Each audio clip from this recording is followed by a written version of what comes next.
G'day guys, we're back on our Moffat Beach project and it is getting super exciting. The rain is slowing us down a little bit at the moment because we're trying to get stuck into the landscaping on this project now. So we definitely are getting towards the pointy end. We've currently got the guys from Northside Timber flooring in doing an awesome job of finishing the floors off. I can't wait to show you the finish on them.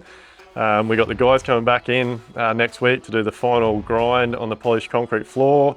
Like I said, the guys have started on the landscaping this week, so we're getting the retaining walls finished out the back, we're getting all the detailed boulders and rocks in place, we've got all the topsoil in, and next week we're going to go on to getting all the fencing done. So things are really moving along. We finally had the damper-on sheeting show up for this roof that I'm standing under at the moment. You can see how awesome it is. Like, look at the light that gets brought into this garage area. So that was an awesome change by the architect on the project, and I'm sure the client's going to appreciate having a lot of natural light in this garage space.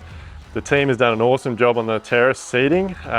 The work in that has been absolutely amazing, and the amount of steel, the amount of timber, it's just awesome. So we've just had a big team meeting on site this morning.